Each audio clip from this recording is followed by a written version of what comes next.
Bhagavad Gita, as it is one of our main scriptures we study.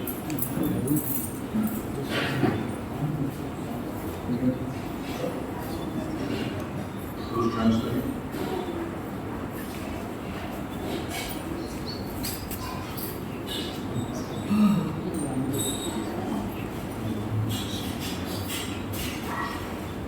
Hare Krishna. Bhagavad Gita வாழ்க்கையில் ஒரு முக்கியமான ஒரு பகுதி. So many ideas are presented in Bhagavad Gita. பல விதமான கருத்துக்கள் பகவத்கீதைக்குள்ள அடங்கி இருக்கிறது. But often we read about these things, but they don't sink into our mind. சமுத்திரங்கள் Bhagavad Gita படித்தாலும் நம்ம சமுத்திரங்களோட மனசுல சரியா தெரியாது. The whole purpose of Bhagavad Gita is to get us to change our way of thinking and our way of living. பகவத்கீதையோட நோக்கம் எதுக்குன்னா நம்மளோட சிந்திக்கிற வழி, நம்மளோட வாழ்க்கை முறையும் மாற்றத்துக்கான ஒரு குறிப்பிட்டு. So all human beings want to improve their condition. So எல்லா ஜீவராசிகளும் அவங்களோட வாழ்க்கையை எப்படி முன்னேறணும் அப்படின்னு யோசிக்கிறாங்க. But many of us don't know what we are supposed to improve and how to improve. அந்த மாற்றத்தை எப்படி கொண்டு வரணும் அப்படின்னு நமக்கு தெரியல. So the Bhagavad Gita gives us very good information about this. So Bhagavad Gita அதுக்கான வழிகள் காமிக்குது. Special advantage of Bhagavad Gita is it is scripture. Bhagavad Gita இது ஒரு சாஸ்திரம். We take the scriptures as final authority. சாஸ்திரமோட வாக்கியங்கள் முடிவாக நம்ம எடுத்துக்கிறோம். The scriptures have perfect knowledge. சாஸ்திரங்கள்ல முழுமையான ஞானம் கொடுக்கப்பட்டிருக்கு. This is because they come from the perfect person, the Lord. அது ஏன்னா பூர்ணமான பரமபுருஷ பகவான் வரக்கூடிய ஒரு விஷயமா இருக்கு சாஸ்திரம். Krishna speaks Bhagavad Gita, so it must be perfect. So பகவான் கிருஷ்ணரே பகவத்கீதை பேசினனால பகவத்கீதை பூர்ணமா இருக்கிறார்.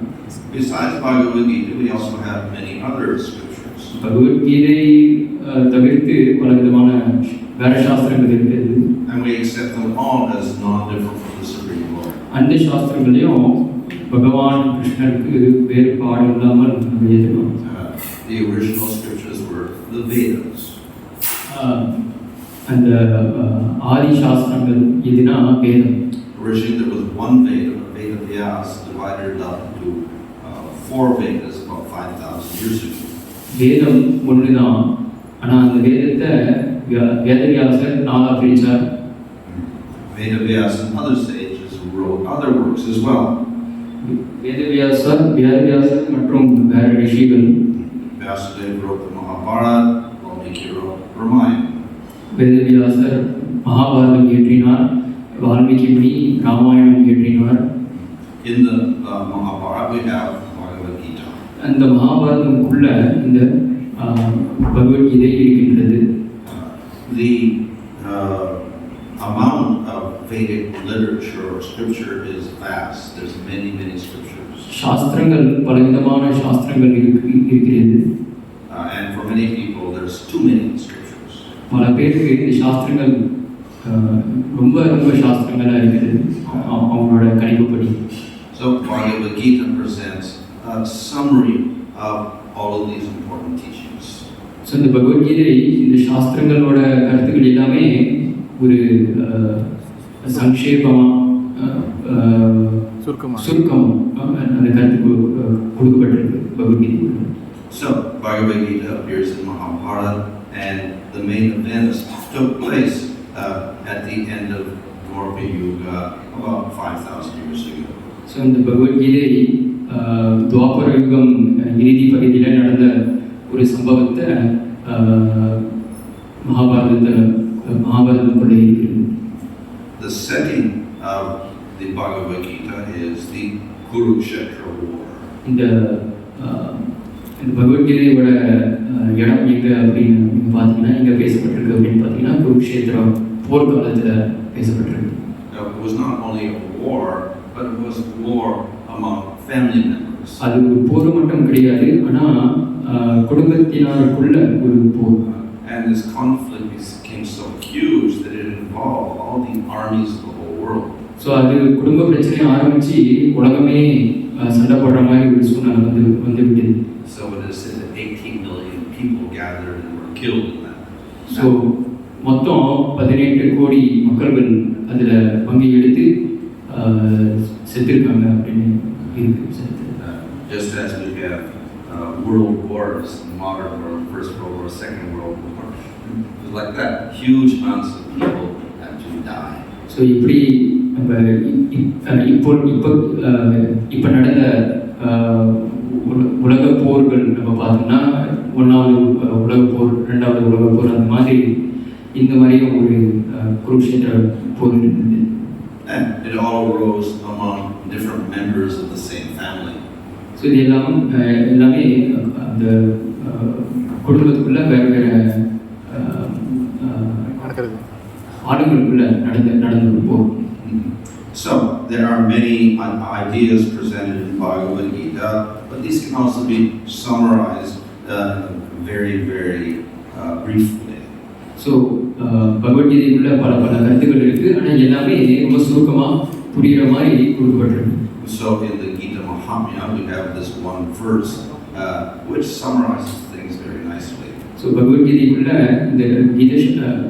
இந்த கீத மகாத்மியக்குள்ள ஒரு சாஸ்திரம் ஒரு ஸ்லோகம் இருக்கு. அந்த ஸ்லோகத்துல ரொம்ப அழகாக ஒரு விஷயம் சொல்லப்பட்டிருக்கு. So it says there's one scripture, Bhagavad Gita. That means that this is the summary of all of the scriptures. We don't need anything else. So அதில் என்ன சொல்லியிருக்குன்னா ஒரே சாஸ்திரம் இருக்குது, அதான் பகவத்கீதை, வேற எந்த சாஸ்திரமும் தேவையில்லை அப்படின்னு சொல்லப்பட்டிருக்கு.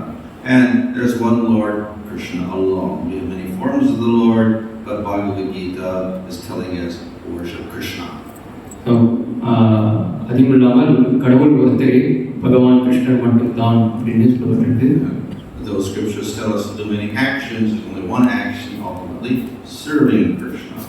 அதுவும் இல்லாமல் பல விதமான வேலைகள் செய்யாமல் ஒரே வேலை தான் ஆக முக்கியம். என்னன்னா பகவானுக்கு சேவை பண்ணுறது தான், தொண்டு பண்ணுறது தான் ஆக முக்கியமான காரியம் அப்படின்னு சொல்லப்பட்டிருக்கு. That is, let's do bhakti yoga. அதாவது பக்தி யோகம். There's one mantra, the name of it. ஒரே மந்திரம் இருக்கிறது, பகவான் கிருஷ்ணரோட Hare Krishna. So if we don't know anything else from Bhagavad Gita, at least understand that. Worship Krishna, chant Krishna's name. So Bhagavad Gita படித்து எதுவுமே புரியல அப்படின்னு சொன்னோம்னா இந்த 2 விஷயம் ஞாபகம் வச்சுக்கலாம். பகவான் கிருஷ்ணரை வணங்குங்க, பகவானோட கிருஷ்ணரோட பேரை ஜபிங்க. We may wonder why this philosophical and holy conversation is taking place amidst a war or a battle. நம்ம ஒரு கேள்வி எழுப்பலாம், என்னன்னா ஏன் ரொம்ப புனிதமான தத்துவமான ஒரு விஷயம் ஏன் ஒரு போர்க்காலத்தில் பேசியிருக்காங்க அப்படின்னு ஒரு கேள்வி வரலாம். Conflict arises all the time in the material world.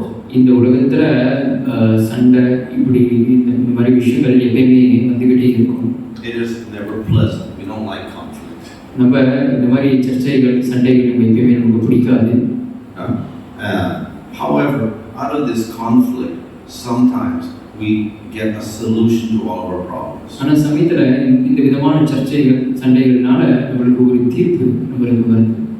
Out of difficult circumstances, sometimes we come up with a good solution. கஷ்டமான சூழ்நிலைகளிலிருந்து நம்மளுக்கு ஒரு தீர்வு வருகின்றது. And that solution will solve the conflict. இந்த அந்த சர்ச்சைகளை எப்படி நம்ம தீர்மானம் பண்ணணும் அப்படின்னு சொல்லி நம்மளுக்கு ஒரு கருத்து கிடைக்கும். So we may have personal conflicts, family conflicts, country conflicts, wars, religious conflicts. Out of that, we could ask questions. What is the real truth behind all of this? What should I do? What's the action I should do? What is the best result I should strive for? So இந்த மாதிரி பல விதமான சர்ச்சைகள் இருக்குது. நம்மக்குள்ள இருக்கிற பல ஆலோசனைகள், சர்ச்சைகள், அப்போ குடும்பத்தினருக்குள்ள, வெவ்வேறு நாடுகளுக்குள்ள இந்த மாதிரி சர்ச்சைகள், பல சர்ச்சைகள் இருக்குது. ஆனால் இதுக்கெல்லாம் என்ன தீர்மானம், எப்படி நம்ம என்ன பண்ணணும், இதுக்கெல்லாம் முடிவு என்னது அப்படின்னு. So that conflict or that discomfort can act as a stimulus for us to try to solve our problem and come up with a solution. So இந்த மாதிரி கஷ்டங்கள் வரும்போது நம்மளுக்கு அது என்ன பண்ணுதுன்னா நம்மளை தூண்டி விடுது. அதை வந்து இந்த கஷ்டங்களுக்கெல்லாம் என்ன தீர்மானம், இதெல்லாம் எப்படி நம்ம எப்படி முடிவு பண்ணணும் உள்ள ஒரு இது வந்து. But the solution will require that we have to change completely our way of thinking about this world. அந்த தீர்மானம் என்னன்னா, நம்ம இந்த உலகம் பத்தி எப்படி யோசிக்கிறோமோ அதை மாற்றணும். We have to shift our way of looking at everything. இந்த உலகத்துல நம்ம எல்லா விஷயங்கள் எப்படி பார்க்குறோமோ அது எல்லாமே நம்ம அந்த பார்க்குற கோணத்தை நம்ம மாற்றணும். So we're accustomed to looking at things in one way. We have to shift and look a different way. So சாதாரணமாக எப்படி நம்ம ஒரு விஷயத்தை பார்க்குறோமோ அந்த கோணத்தை விட்டு வேற கோணத்தை நம்ம பார்க்க கற்றுக்கணும். So what do we see here? So இங்கே என்ன பார்க்குறோம் இந்த படத்தில்? Duck. Rabbit. Duck. Bird. Rabbit. Rabbit. Some say rabbit, some say duck. So which one is correct? சில பேர் ஈதை அப்படின்னு சொல்றாங்க, சில பேர் இது Wheel.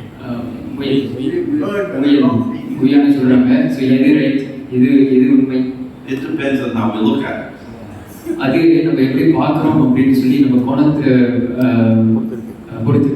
So similarly, we can look at the world and the circumstances in one way, and get the truth, but we can look at it a different way, completely different. அதே மாதிரி உலகத்துல நம்ம அந்த விஷயங்கள்லாம் எப்படி பார்க்குறோம் அப்படின்னு பொறுத்து இருக்கு. நம்ம நமக்கு என்ன புரியுது அப்படின்னு சொல்லி. So Bhagavad Gita presents us another way of looking at the material world. Bhagavad Gita இந்த உலகத்துல இருக்கிற விஷயங்கள் எல்லாம் வேற கோணத்துல பார்க்குற மாதிரி கற்றுக் கொடுக்குது. So the first shift we have to make is to understand that the mind plays a big role in our life. So முதல்ல நம்ம என்ன புரிஞ்சுக்கணும்னா, இந்த மனசு ரொம்ப பெரிய ஒரு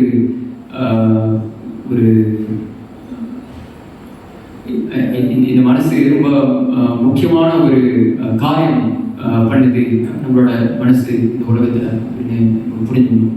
Most of the time we simply perceive the world and go about our activities, but we don't understand that the mind is doing a lot of things. So பொதுவாக நம்ம பல விஷயங்கள் பார்க்குறோம், பல விஷயங்கள் சிந்திக்கிறோம், ஆனால் நமக்கு புரியல இந்த மனசு தான் எல்லாமே பண்ணுது அப்படின்னு சொன்னாங்க. So it is the mind which will determine our future. மனசு தான் வருங்காலத்தை அது தீர்மானம் பண்ணுது. So depending on how you use the mind, you will get a different result, a different future. இந்த மனசை நம்ம எப்படி பயன்படுத்துகிறோமோ அதுக்கு தகுந்தபடி ஒரு எதிர்காலம் இருக்கு. So many people complain, nothing's happening, I can't do anything, I'm not getting any result. பல ஜனங்கள் என்ன சொல்றாங்கன்னா, எனக்கு எதுவும் எதுவுமே நடக்கிறது இல்லை அப்படின்னு சொல்றாங்க. And that's because they're not using the mind properly. அது ஏன் எதுவுமே நடக்கல அவங்க வாழ்க்கையில அப்படின்னு பார்த்தீங்கன்னா, ஏன்னா அவங்களோட மனசை அவங்க எப்படி பயன்படுத்தணும் அவங்களுக்கு தெரியல. So what you think of will determine your future. நம்ம என்ன யோசிக்கிறோமோ அதுதான் நம்மளோட வருங்காலத்துல நடக்க போற ஒரு விஷயமா இருக்க போகுது. You think of nothing, you attain nothing. நம்ம எதுவுமே யோசிக்கல அப்படின்னு சொன்னா எதுவுமே கிடைக்க போறது கிடையாது. You fix a goal in your mind, you can attain it. நம்ம ஒரு குறிக்கோள் வச்சுக்கிட்டு நம்ம ஒரு செயல்ல ஈடுபடணும்னா அது தகுந்தபடி நம்ம அந்த இது கிடைக்கும். We see in Bhagavad Gita, Krishna says, whatever you think of when you die, you will attain. So பகவான் பகவத்கீதையில சொல்றார், நம்ம இதெல்லாம் யோசிக்கிறோமோ இறக்கும் போது அதெல்லாம் நமக்கு கிடைக்கும். So Bharat thought of a deer, he became a deer. So Bharat Maharaj அவர் இந்த மான் பற்றி யோசிச்சார், அதை தகுந்தபடி அவர் மான் ஆயிட்டார். Of course, that was a bit of a misfortune. He shouldn't have thought of a deer. அது ஒரு துர்தஷ்டமான ஒரு சம்பவம் தான். அவர் அந்த மானை யோசிச்சிருக்க கூடாது இறக்குறது. But that concentration on the deer determined the result. He became a deer.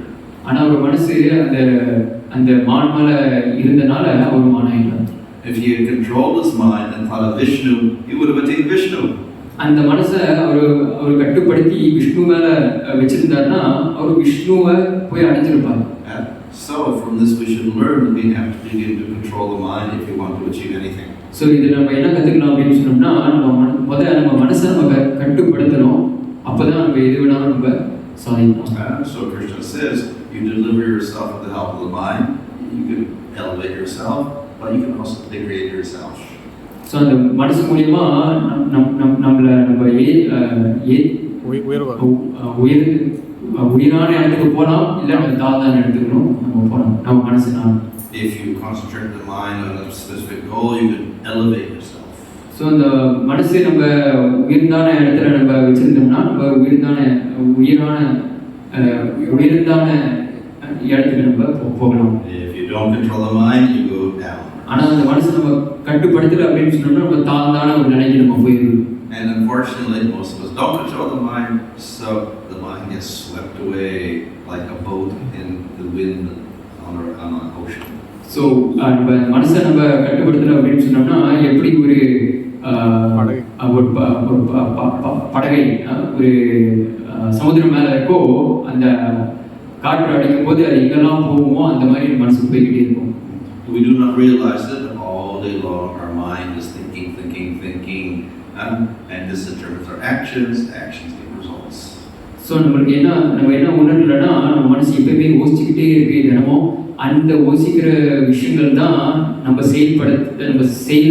செயல்ல அது வருது. If we don't control where our thoughts go, we can't control the results. We cannot control the future.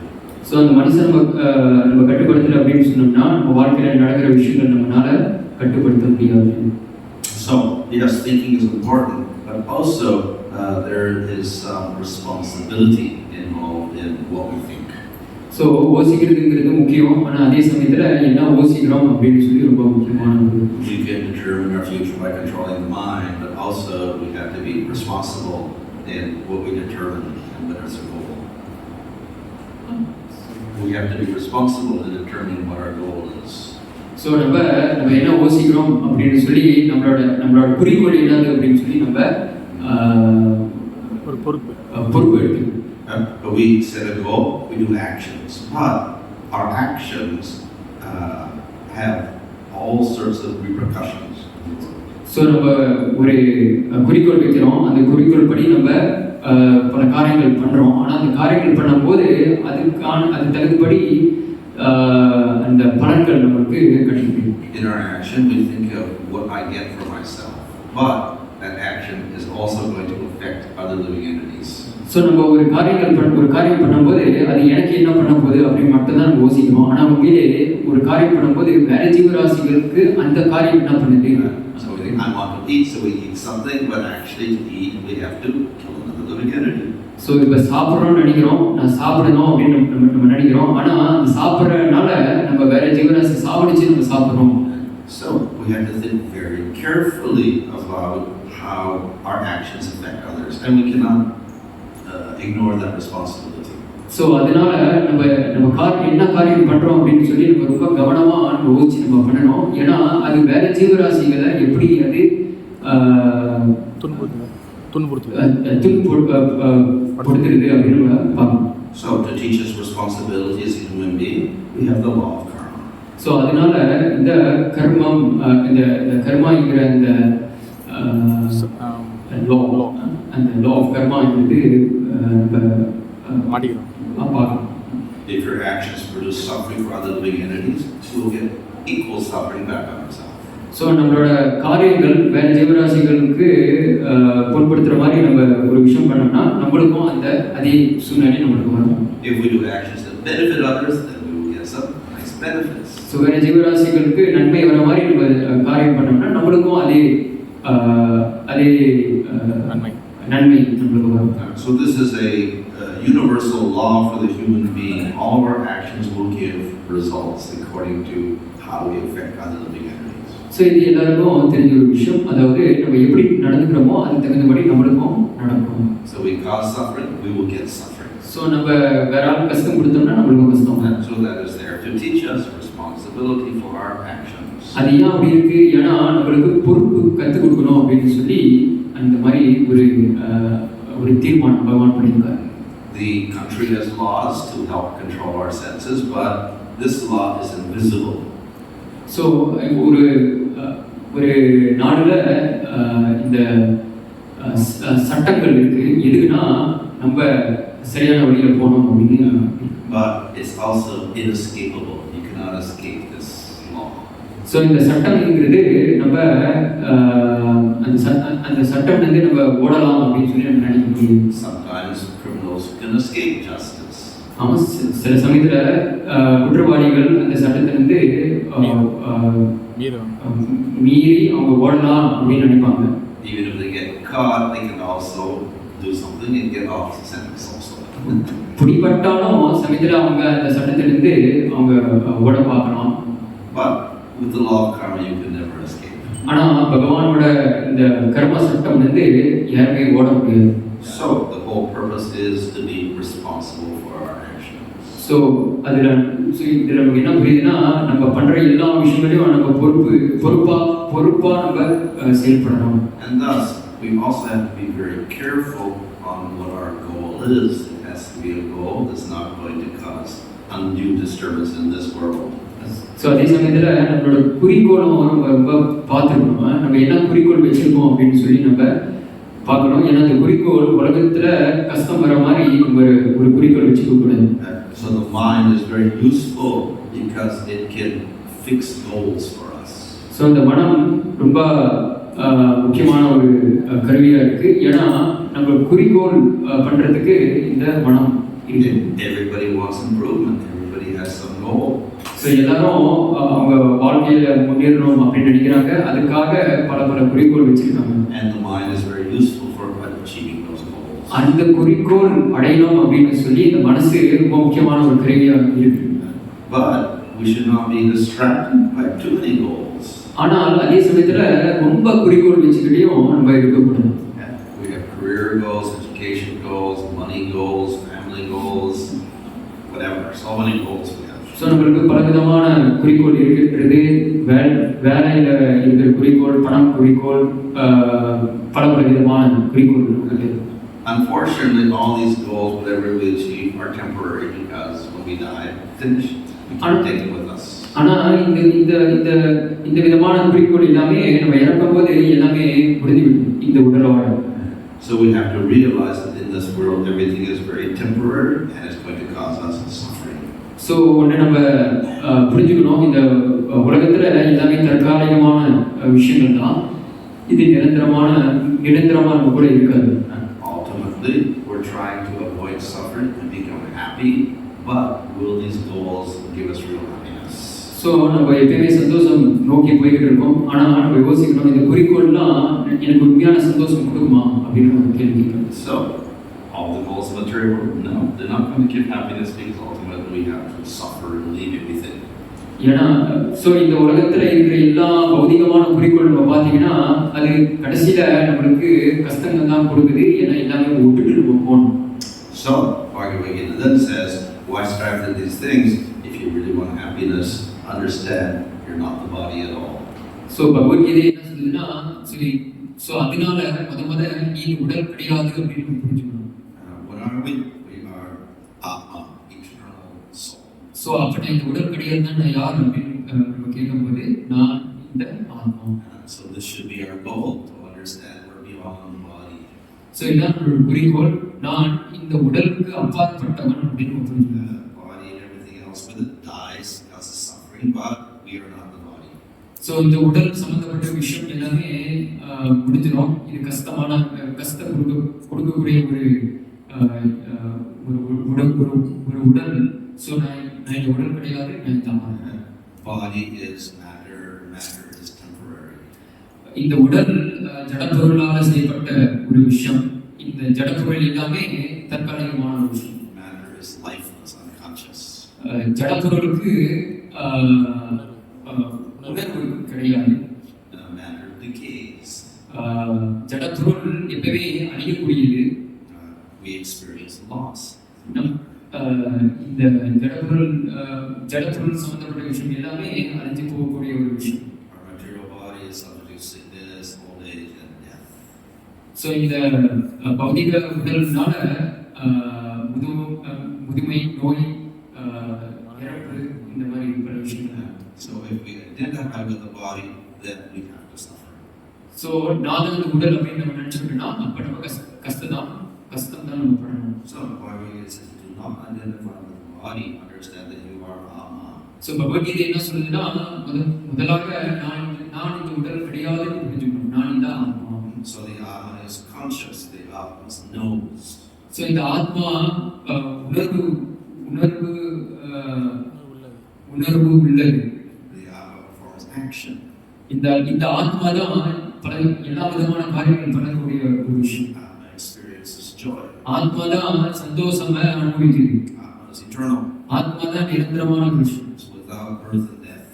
ஆத்மாவுக்கு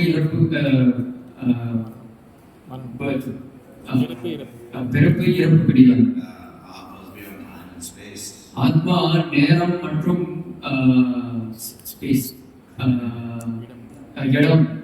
இடம்க்கு அப்பாற்பட்ட ஒரு விஷயம். So we should be free from this body, free the Atma from the body. So நம்ம இந்த ஆத்மாவை இந்த உடல் விட்டு நம்ம விடுதலை கொடுக்கணும். And what happens? Then we don't fear death.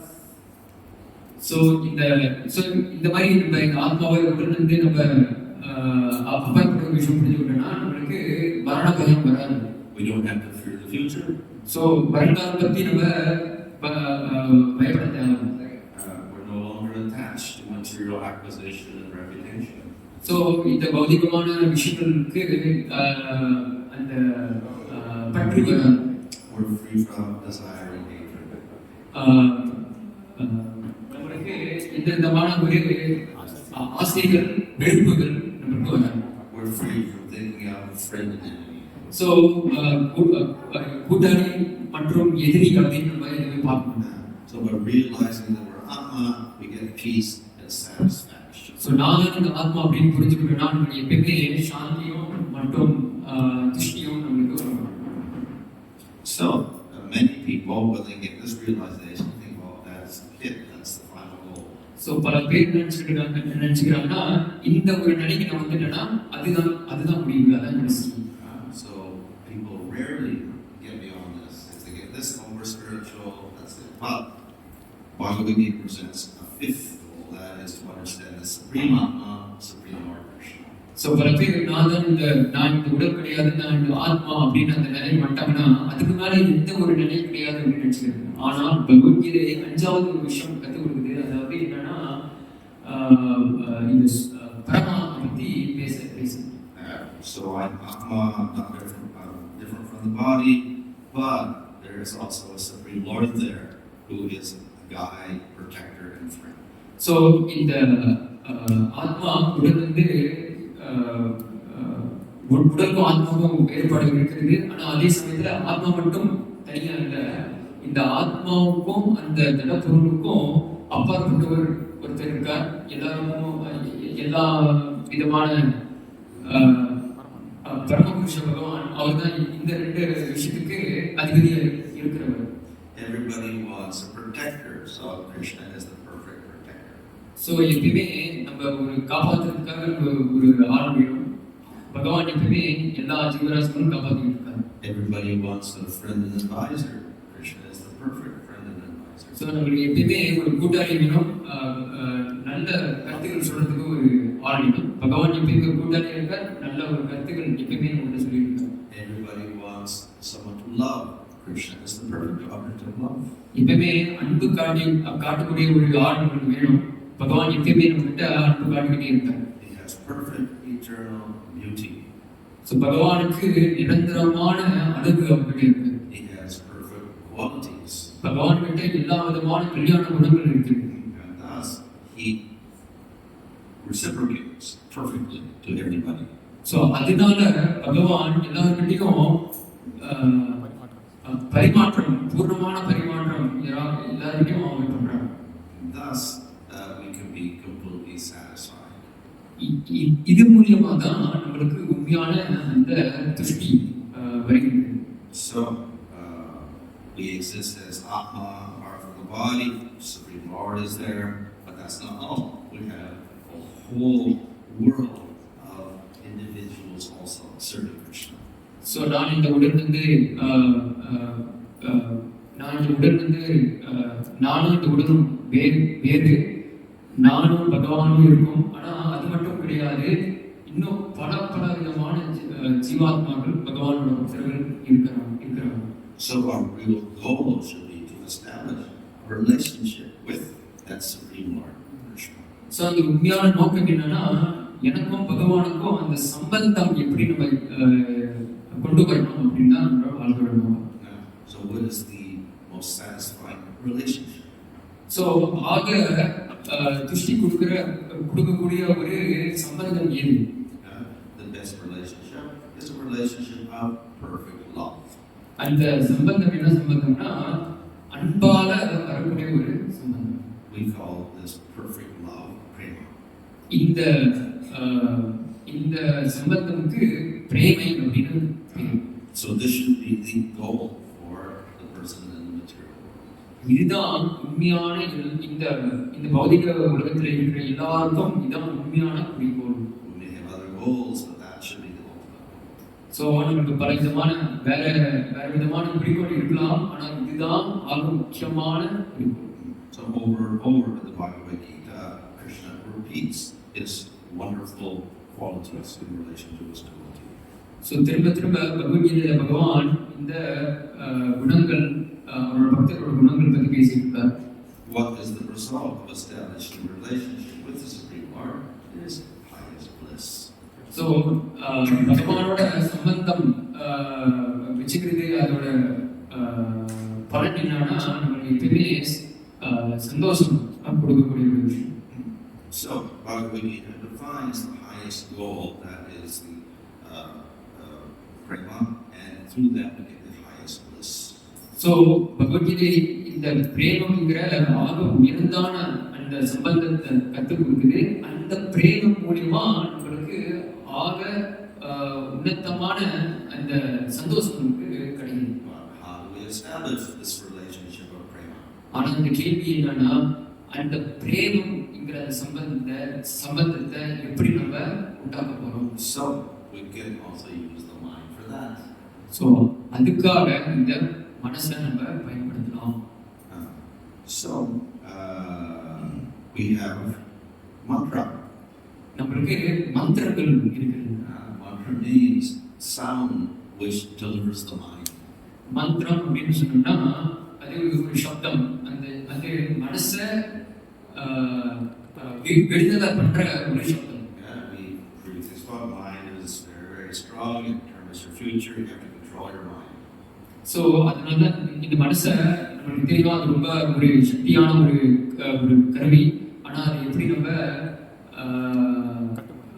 கட்டுப்படுத்துறது அப்படின்னு சொல்லி நம்ம தெரியும். So the most perfect way of controlling the mind and fixing the mind on the highest goal, Krishna and Prema, is to chant mantra. So இந்த மனசை எப்படி நம்ம கட்டுப்படுத்தணும் அப்படின்னு பார்த்தோம்னா, இந்த மந்திரத்தை நம்ம ஜபிக்கணும். There are many mantras, but Chaitanya Mahaprabhu has introduced the highest mantra, the Maha Mantra. So பல விதமான மந்திரங்கள் இருக்கு, ஆனால் சைத்தன்ய மகாபிரபு இந்த மகா மந்திரத்தை நம்மகிட்ட கொடுத்திருக்காரு. So finally, the whole process becomes very simple. So கடைசியில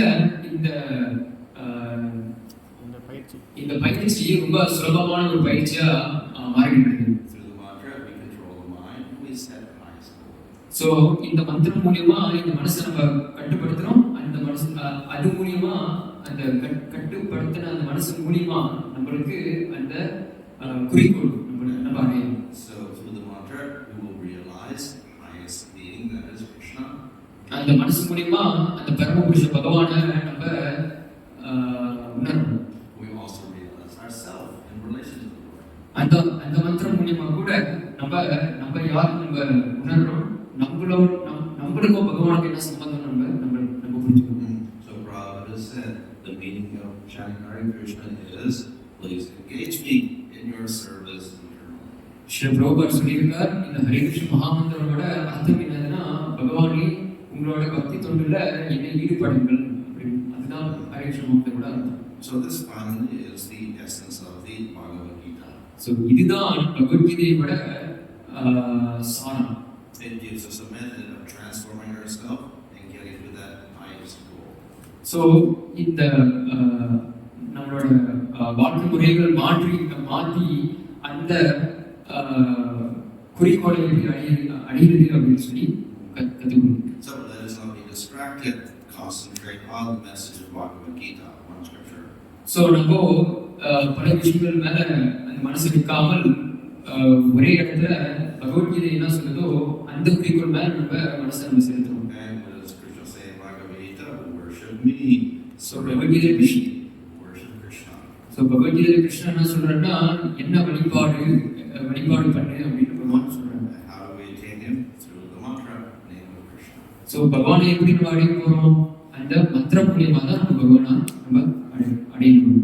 Okay, Hare Krishna. ரொம்ப நன்றி. Hare Krishna.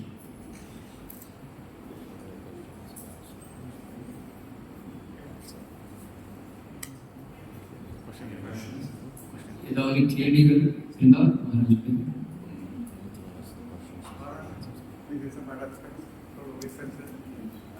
Going back to the battle, the scene of the battle at Kurukshetra, Bharat, could we say, you mentioned about uncontrolled minds. I guess that you were saying about controlling the mind. So there are many of them at that scene were uncontrolled minds. What's the Pandavas and the Kauravas? Who had their mind, their silly mind? I don't know how to say it. Duryodhana had an uncontrolled mind. Because of that, it would have started the cause of the war. So Prabhu என்ன கேட்குறாருன்னா இந்த குருஷேத்திர போதத்தில் நம்ம பகவத்கீதை என்ன சொல்லுதுன்னா மனசை கட்டுப்படுத்தணும். ஆனால் நம்ம பார்க்கணும் அந்த போது துரியோதனனோட கட்டுப்படுத்தாத மனசுனால தான் பிரச்சனை வந்துச்சு அப்படின்னு போரே வந்துச்சு அப்படின்னு சொல்கிறாங்க. ஸோ மகாராஜ் கருத்து கேட்குறாங்க. So, it was a war between Dharma and Adharma. So இது தர்மமுக்கும் அதர்மமுக்கும் ஒரு போர். And Dharma, of course, is the case, follow the rules of Varnashram. Ultimate Dharma is surrender to Krishna. So வருணாசிரமம் படி தர்மமோட முக்கியமான குறிக்கோள் என்னதுன்னா பகவானுக்கு சரணம் பண்றாங்க. And Duryodhana's brothers, no surrender to Krishna, no following the rules of Dharma properly. So Duryodhanan மற்றும் அவனோட அண்ணன் தம்பிகள்லாம் பார்த்தோம்னா அவங்க தர்மத்தை கடைபிடிக்கல, அதனால அவங்க தர்ம வழியில போயிருக்காங்க.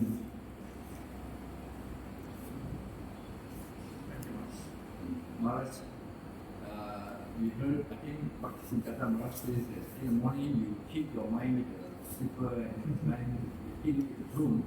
Does it mean literally or is there some Well, you can do it literally, but the import is that we should try to control the mind constantly, day and night. So Prabhu கேள்வி கேட்டிருக்கார் என்னன்னா பக்தி சித்தாந்த சரஸ்வதி அவர் சொல்லியிருக்கார் காலையில் எழுந்திருக்கும் போது சிறப்பாக நம்ம இந்த மனசை நம்ம அடிக்கணும், அப்புறம் ராத்திரி படிக்கும்போது வழக்கமாக வச்சு இந்த மனசை அடிக்கணும் அப்படின்னு சொல்லியிருக்கார். ஸோ பிரபு என்ன கேட்குறாருன்னா அது நம்ம உண்மையிலேயே அந்த சிறப்பம் இது எடுத்து நம்ம அடிச்சிடணுமா அப்படின்னு மகாராஜ் கேட்குறாரு. மகாராஜ் சொல்ல பண்ணலாம், ஆனால் அதோட தாற்பயம் என்னன்னா அந்த மனசை நம்ம ரொம்ப பார்த்து கட்டுப்படுத்தணும், அதான் அந்த தாற்பயம். So what this indicates is the mind is very uncontrolled. So இது என்ன புரியுதுன்னா மனசு கட்டுப்படுத்த முடியாத ஒரு கஷ்டமான ஒரு நிலையில் இருக்குது. So we must make constant attempts to control it. So அது கட்டுப்படுத்துறதுக்கு நம்ம ரொம்ப கவனமாக நம்ம இந்த நடவடிக்கை நம்ம எடுக்கணும். maybe you should try and see that But unfortunately, mind is very subtle, so the broom won't quite work. It may cause pain to the body, actually the mind is still. So மாதிரி என்ன சொல்கிறேன்னா நம்ம சிறுபாலையும் அந்த வெறுமாயும் அடித்தாலும் அது மனசை ஒன்றும் பண்ணாது. ஏன்னா மனசுங்கிறது ரொம்ப சூக்ஷ்மமான ஒரு விஷயம். ஸோ உடலுக்கு வழி கொடுத்தாலும் அந்த மனசை ரொம்ப கட்டுப்படுத்த ரொம்ப கஷ்டம்.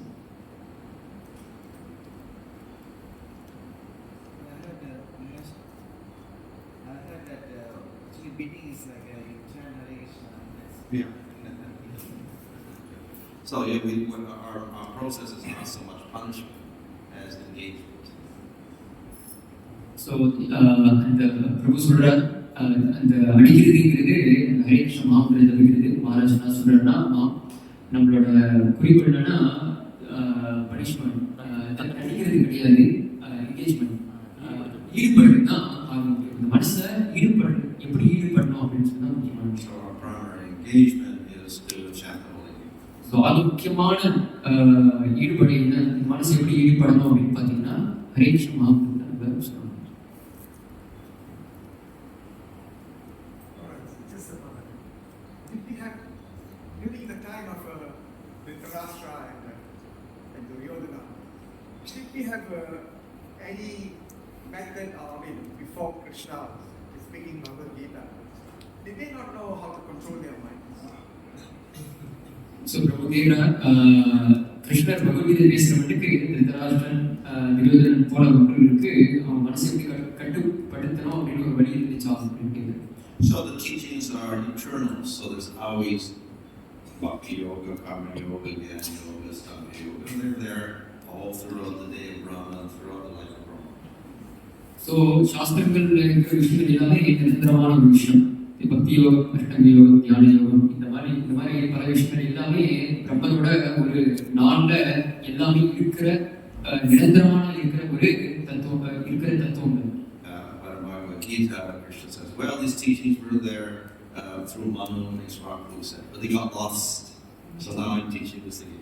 ஸோ பகவத்கீதை கிருஷ்ணரே அவங்க சொல்றார், இது உண்மையிலே நான் மனுக்கிட்ட பேசியிருந்தேன், இது பல நாளா இந்த பல காலகாலமா இந்த ஞானம் இருக்கிறது, ஆனால் ஒரு கட்டத்தில் வரும்போது காணாம போயிடுச்சு, அதனால உங்கள்கிட்ட திரும்ப பேசினாங்க.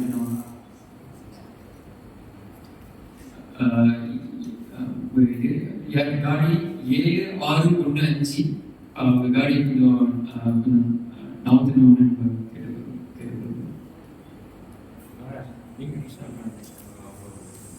Maharaj, earlier in 9th class, very deep, we are getting the mind. Mind is very difficult to control. Everybody is knowing. Even Krishna concept, chanting the Hare Krishna mantra also. Sometimes you go out from the mantra, you floating to other, very difficult to control. In Krishna consciousness also, we are trying to control. Even Arjuna tell to Krishna, very difficult to control. He can control the wind, but can't control the mind. Oh, what's real purpose? Even we are chanting, get problem.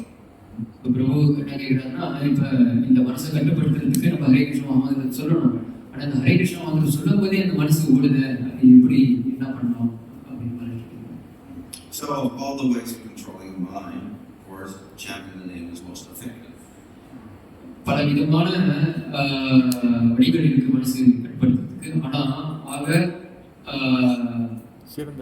சிறந்த வழி என்னன்னா இந்த ஹரே கிருஷ்ண மகாமந்திரம் ஜபிக்கிறது மூலியமா தான் மனசை கட்டுப்படுத்தும். If the mind still wanders, then we have to follow the advice of Bhagavad Gita, and that is practice.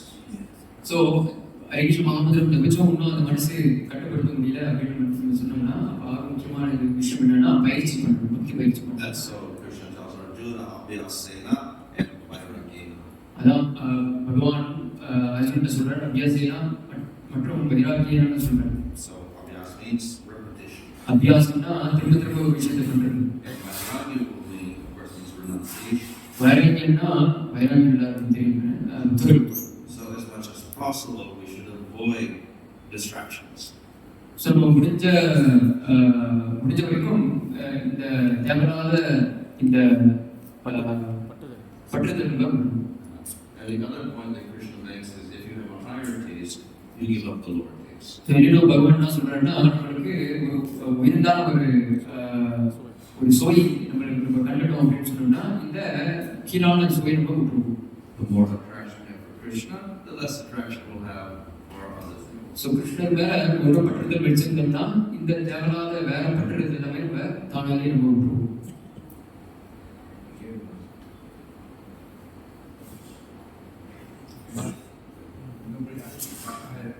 One question. Say that the mind carries to our next meaning. Right, Maharaj? Our mind carries to next meaning. I just want to ask, does the mind exist in the spiritual? Is someone actually, the mind carry one Krishna Loka So does the mind exist with the soul in spiritual tendency? இப்போ பிரபு கேள்வி கேட்குறார், இந்த மனசு தான் அடுத்த வாழ்க்கைக்கு நம்ம கொண்டு போகுது. ஸோ பிரபு என்ன கேட்குறேன்னா, இந்த ஆன்மீக உலகத்துல இந்த மனசு இருக்குதா அப்படின்னா, So our mind, intelligence, and philosophy go are part of the subtle body, and they are all material things. So இந்த மனசு, அகங்காரம் மற்றும் புத்தி, இது இந்த மூணு விஷயமும் இது சூக்ஷ்மமான உடல், சூக்ஷ்ம உடல்னு சொல்லுவாங்க. இது எல்லாமே பௌதிகமான விஷயம். So if you get liberation from the material world, you have the gross body and the subtle body. So இந்த ஜட உலகத்திலிருந்து மோட்சம் கிடைச்சது அப்படின்னு சொன்னோம்னா, இந்த சூக்ஷ்ம உடல் மற்றும் இந்த ஸ்தூல உடலும் ரெண்டுமே விட்டுட்டு போகிறது தான் அது பேர் மோட்சம். But by the practice of bhakti, we develop spiritual body, spiritual mind. So இந்த பக்தி பயிற்சி மூலியமா நம்ம அந்த ஆன்மீக மனசு மற்றும் ஆன்மீக உடல் நம்மளுக்கு கிடைக்கும். Regarding the kind of groups, the Atma, mind, because mind is internally or not. Because we have even they say we are fall down from the spiritual world. We have a desire. Desire we have a mind. How? So Prabhu கேட்குறார், நம்ம சில பேர் சொல்கிறாங்க, இந்த மாதிரி நம்ம ஆன்மீக உலகத்திலிருந்து நம்ம வந்திருக்கோம். ஸோ இந்த ஆசைகள் இருந்துச்சுன்னா மனசு இருக்கணுமே அப்படின்னு அவங்க தெரிஞ்சுக்கிறாங்க. So desires for material enjoyment take place in the mind. இந்த பௌதிக ஆசைகள் அனுபவிக்கணும் அப்படின்னு சொல்றது நினைக்கிறது இந்த மனசு தான் காரணமாக இருக்குது. However, the Atma also has desire. ஆனால் இந்த ஆத்மாவுக்கும் இந்த ஆசைகள் இருக்குது. We can desire to serve Krishna or not serve Krishna. So பகவானுக்கு சேவை பண்ணுறதுக்கு ஆசை இருக்கலாம், இருக்காமை கூட போகலாம். If we desire not to serve Krishna, then we get the mind, intelligence, and material. We get the gross body, subtle body, and through that, we enjoy the material world. So இந்த உலகத்தில் நம்ம ஆன்மீக பௌதிக ஆசைகள், பௌதிக சுகங்கள் அனுபவிக்கணும் அப்படின்னு நினச்சோம்னா இந்த பௌதிக உடல் நமக்கு கிடைக்கும். We desire Krishna, and then we get spiritual body, and we serve Krishna in the spiritual world with spiritual desires. So கிருஷ்ணாவுக்கு ஆசைப்பட்டு கிருஷ்ணா மேலே ஆசையை வச்சோம்னா நம்மளுக்கு ஒரு ஆன்மீக உடல் கிடைக்குது. அந்த உலகத்தை நமக்கு ஆன்மீக புலன்களும் நமக்கு கிடைக்கும். So in the spiritual world, all the desires are desires to please Krishna. So ஆன்மீக உலகத்தில் எல்லா விதமான ஆசைகள் பகவானுக்கு எப்படி திருப்தி பண்ணுறது தான் ஆசைகள் இருக்காங்க. Thank you.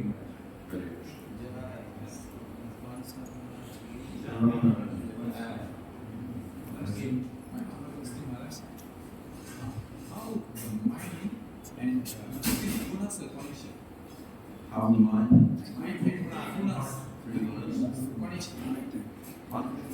What's the connection? The connection between the three guna and the mind. கேள்வி கேட்கிறார், இந்த மனசுக்கும் இந்த மூணு குணங்களுக்கும் சம்பந்தம் என்னது? The three gunas of material nature pervade everything in the material world, including your body and your subtle body. இந்த மூணு குணங்கள் இந்த ஜட உலகத்துல எல்லா விதமான காரியங்களையும் பரவி இருக்குது. But we can also affect the gunas of our body and the subtle body. அந்த முக்குணங்கள் நம்மளோட ஸ்தூல சரீரம் மற்றும் அந்த சூக்ஷ்ம சரீரமும் அது பாதி. So for instance, if you choose to eat tamasic food, you can get tamasic mind and tamasic body.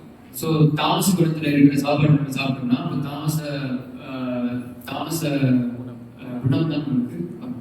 If you choose sattvic food, you get sattvic body, sattvic mind. So சாத்வ குணத்தில் உணவுகள் நம்ம சாப்பிட்டோம்னா சாத்வ குணத்தில் இருக்கிற உடல், சாத்வ குணத்தில் ஒரு மனசு தான் பண்ணிக்கணும். So we should choose very carefully So of this world, whether there's sattva, raja, or tamas. Choose the sattva over the raja or tamas. So அதனால நம்ம ரொம்ப கவனமாக தீர்மானம் பண்ணணும். நம்ம சாத்வ குணத்திலேயோ இந்த ரஜகுணத்திலேயோ இல்லை இந்த தாமச குணத்தில் இருக்க போகிறோம் அப்படின்னு சொல்லி நம்ம தான் ரொம்ப கவனமாக நம்ம தீர்மானம் பண்ணணும்.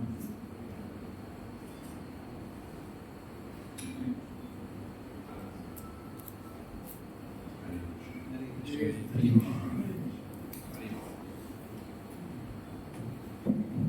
Krishna, 11 to 10 is Buddhist knowledge.